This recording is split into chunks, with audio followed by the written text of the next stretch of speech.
And welcome back, everybody. We are in chapter 6 talking about exponential functions first. And we're going to start with growth and decay functions.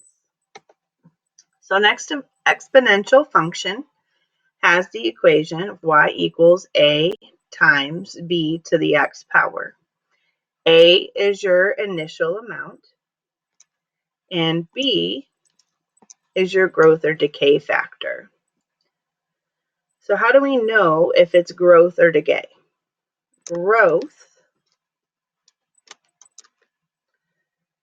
your base will be greater than 1. Not greater than or equal to, because we're not going to equal 1 at all, but greater than 1. If it's decay, then your base will be between 0 and 1. So let's take a look at these three examples and see what we think. In example A, 2 is your initial amount. 5 is your base. 5 is greater than 1, so this is growth.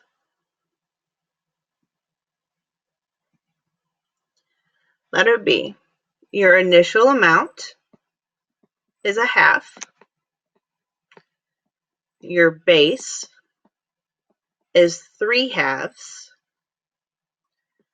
3 halves is bigger than 1. So this is, again, growth. Letter C, 8 is your initial amount. 0.25 or 1/4 is your base. Your base, 0.25, is between 0 and 1. So this is decay.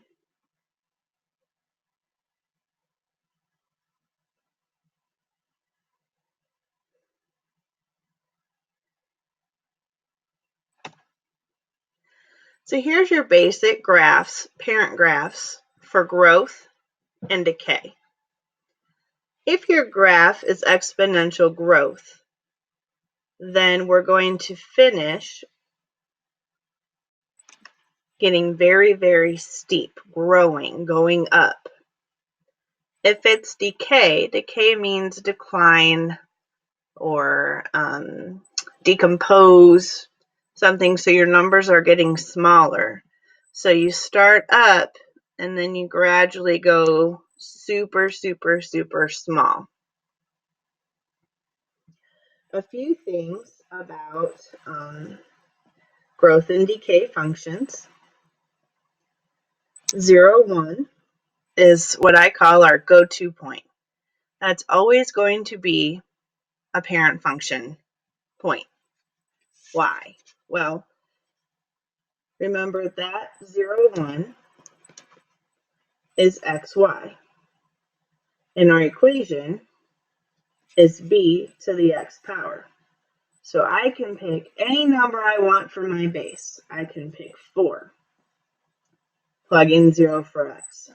I get 1. I can plug in 2/3 to the 0 power and get 1. Remember, anything to the 0 power is 1. So that is why no matter if you have growth or decay, 0, 1 is always going to be your go-to point. That is also your y-intercept. The next thing we want to take a look at is this point here. 1, b. Same thing here. That point will always be on your parent exponential function. Again, remember 1b, that's xy. So if I pick again any base I want, 7. 7 to the first power, replace the x with the 1, and you get 7 again. 5/9 to the first power, and you get 5/9. Anything to the first power is itself, which is why that ordered pair is always going to be on your graph.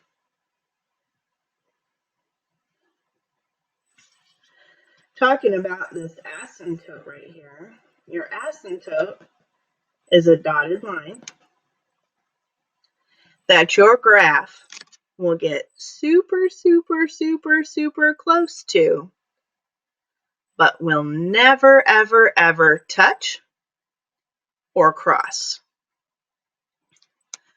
Your initial asymptote for all parent exponential functions, doesn't matter if it's growth or decay, will have the equation y equals 0. Now it's a dotted line because that value can never be an answer. That's saying that, is there any way that I can take some base to any power and get 0 for an answer? So let's say I put 3 to the 0 power. Is that 0? Nope, it's 1. If I did 4 to the negative first, is that 0? Nope, that's 0.25 or 1/4. I'm never going to be able to go through and have any x value get put in there that'll make a 0 y value. Never possible. All right, domain. Your domain, remember, is left to right on the graph. And on the left side of our graph, we have an arrow. Arrow going to the left, remember, is negative infinity. And on the right side of my graph, we have another arrow. Arrow going to the right is positive infinity. This will always be the domain.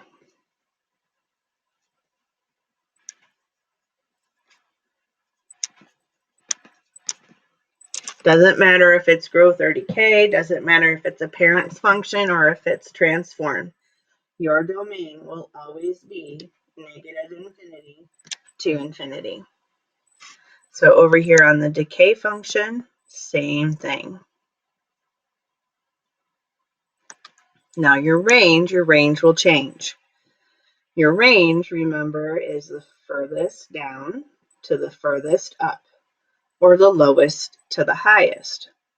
Well, the lowest part on my graph is the asymptote, and that is at 0. And then we go up in both graphs from there.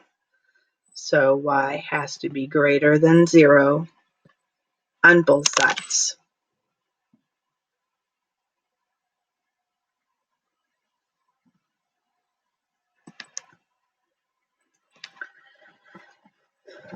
Last but not least, we have to talk about the end behavior again. If we're talking about end behavior, remember we're talking what's happening on the left side of our graph and the right side of our graph as x and y are doing different things.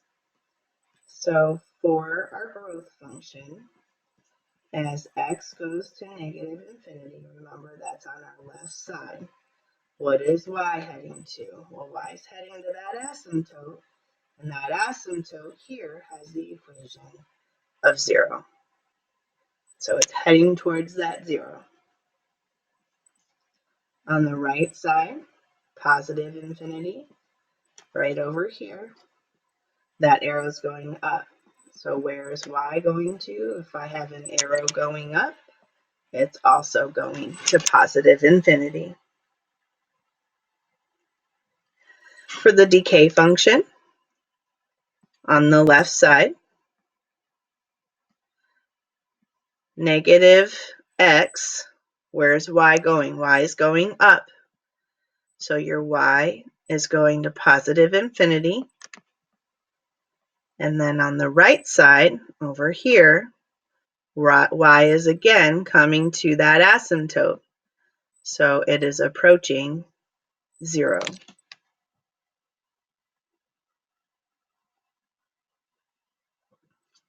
One other thing to note of importance is x-intercepts. So we know that your y-intercept is 0, 1, but no x-intercepts exist on parent exponential functions. They will not exist. The only time that you're going to end up having an x-intercept is if it shifts, the graph shifts down. And then our fill in the blank here is base and other than 1.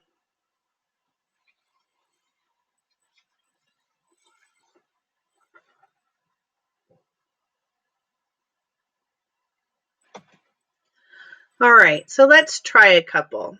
In order to be able to do our graph by hand, we're plugging in some values. So I'm actually going to start at the bottom of this table on the left for y equals 2 to the x power with the 3. So that's saying we're replacing x with 3, and 2 to the third is 8. So 2 squared is 4. 2 to the first is 2.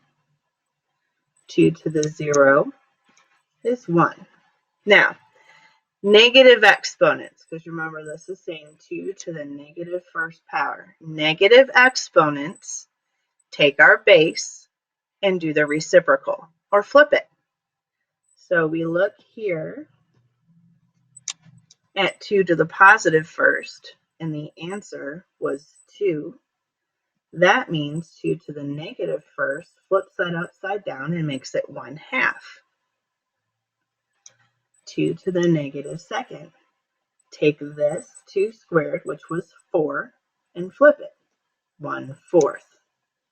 2 to the negative third is 1/8. So I'm going to draw in my asymptote. Always have to make sure you draw in your asymptote at y equals 0. Plot some of those points. So we have 0, 1, 1, 2, 2, 4, 3, 8. And then for the fraction ones, just do the best that you can, knowing that it's going to come super close but not ever touch that asymptote. So I'm going to start my line on the left, hovering right above that asymptote, and then come up. So remember our domain, negative infinity to infinity, and then our range, our asymptote's at 0 and the arrow's going up, so y is greater than 0. In behavior, as x goes to negative infinity, that's the left side, where's the y value coming close to? It's coming close to 0. And then as x goes to positive infinity, y is also going to positive infinity.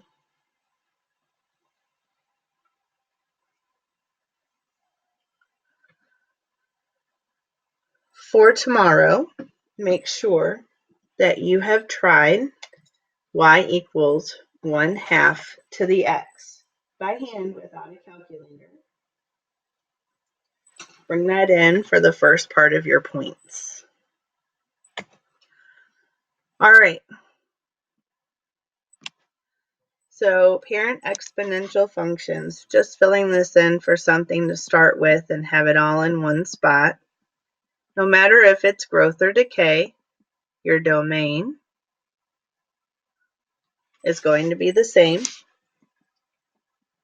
So is your range and your asymptote, as well as your y-intercept. Remember, there is no x-intercept unless you shift down. End behavior is what changes.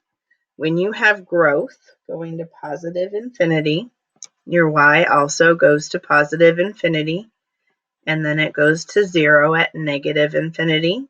And then the decay function is exactly the opposite.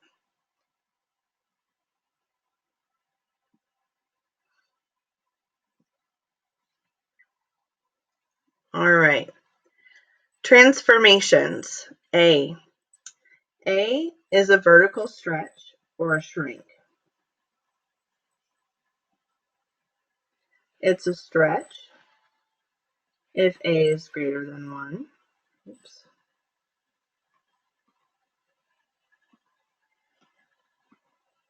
And it's a shrink if A is between 0 and 1. If you have a negative A, that's an x-axis reflection.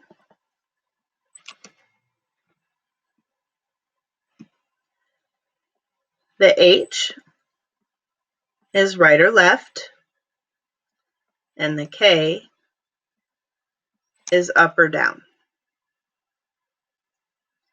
Now, if you have something that looks like this, with a negative up with the x and the exponent, this is a y-axis reflection.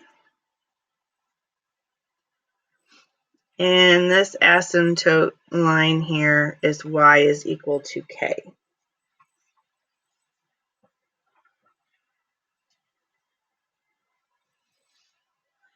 So we are going to do one more example.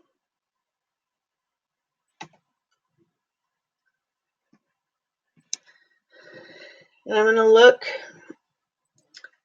our base is 2. So this is growth, although the negative with the x flips it around and makes it look like decay. You have a y-axis reflection, and then the -4 is down 4. So I'm going to start with my parent function over here in my xy table, and I'm going to use -1, 0, 1, and 2 for 2 to the x power. So basically I'm going to jump on that other one that we did and say 2 squared is 4, 2 to the first is 2, 2 to the 0 is 1, and then remember this -1 flips that other answer to make it 1/2. Now a y-axis reflection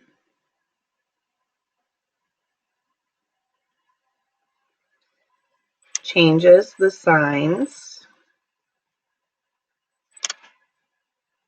on the x values. So this is going to become a +1, a -1, and a -2. So that's what I'm going to start with. And then I'm going to take those 4 points and I will slide them down 4.